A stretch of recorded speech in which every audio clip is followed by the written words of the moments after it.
So bullying is a trigger word. It's a word that's used all the time. We get calls, my child's being bullied. My child's being bullied. And so we want to be clear, and we talk about this with families on what is the difference, because there are lots of things going on. And so we want to make sure we're clear on the difference between being mean, having peer conflict, and bullying. So first, being mean. This happens once or every once in a while. A person may say something that's unkind. We have bad days. I could raise my hand right now to say I've had bad days. Things happen, and it may be something that somebody does that has nothing to do with them, and you just, you're upset, or you may say something out of the way. Okay. It's leaving someone out one time, or it may be like rolling eyes or teasing at the person, saying something mean or rude comment. Okay. But this is not necessarily bullying. This is a one-time thing. So being mean is not okay, but it does not automatically equal bullying. Next, let's talk about peer conflict. With peer conflict, which is what we see a lot in JCPS, both students have power. This is like that seesaw I talked about earlier. Both students are going back and forth. One person saying something, the other person says something. You do something to me, I do something to you. They are both involved. No one is afraid of the other person. There is no power imbalance. Both of them have power. They both choose to use it. Many of them are using it in a negative way, and that's a thing we need to stop.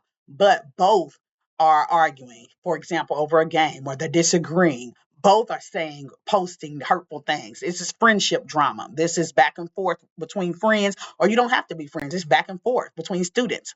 In peer conflict, both kids have power, and both of them can help solve the problem.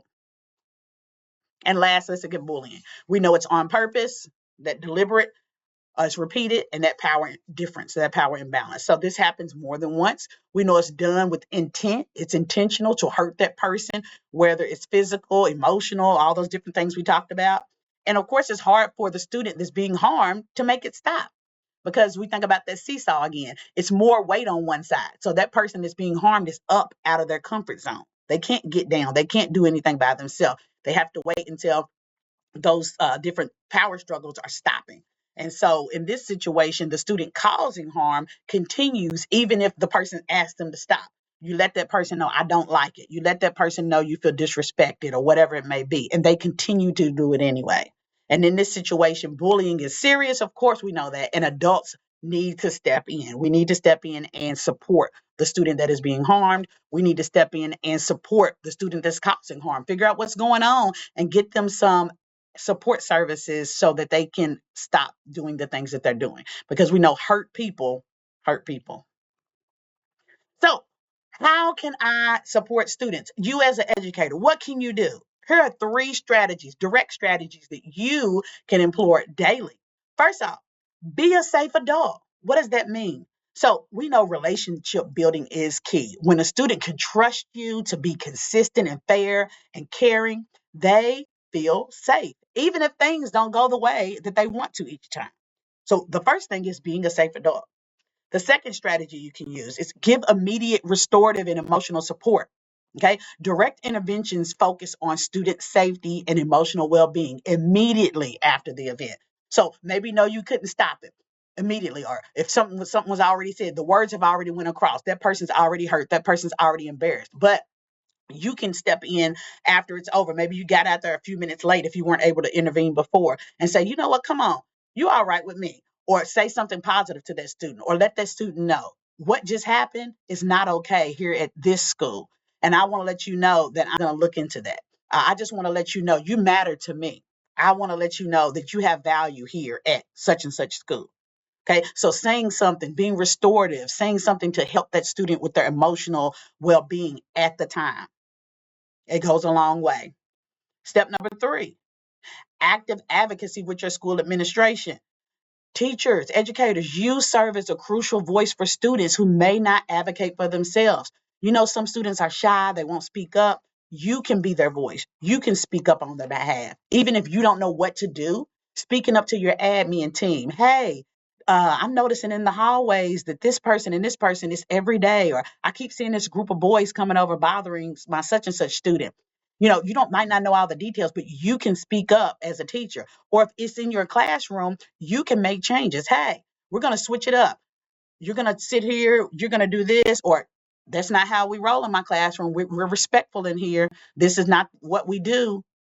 Refer back to your school rules, refer back to your school PBIS systems, reinforce safety in your classroom, reinforce that students are making the right decisions. Even if they change outside of your classroom, in your classroom, they should know that this is a place of safety. In my classroom, the classroom that you serve, this is a place where we are going to follow the classroom rules. We are going to make sure we're treating each other with respect and kindness and things of that nature. So even if you don't feel comfortable, I know some teachers are shy. You can speak to your school administration, let them know there's something going on. I'm suspicious about this. I'm wondering about this.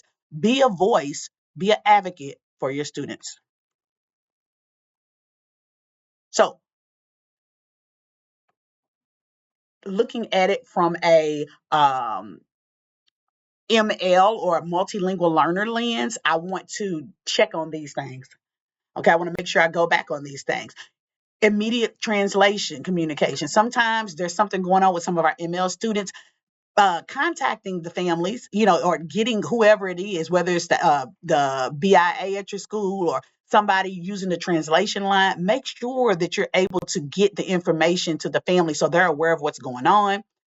Any type of school policies that may need to be clarified, making sure they're aware of those things as well, because we don't want newcomers and people that are new to our country to think that bullying is expected. It's not. This is not a cultural norm. This is not something their students should have to adapt to. So I want to be very, very clear for our ML students that we want to clarify school policies, and then also we want to collaborate for problem solving. Even if we aren't the person to facilitate with the staff or the family a meeting, but being aware and being competent of some of the cultural things that are going on to make sure we're ensuring that the family concerns are understood. We want to do our best to serve our ML population because they're here, and we're also continuing to grow. Continue to grow in our ML populations at schools all over JCPS. So I wanted to make sure that I added that note. So, with being said, this is one thing I always think about. This is a Maya Angelou quote. It says, I've learned that people will forget what you said, people will forget what you did, but people will never forget how you made them feel.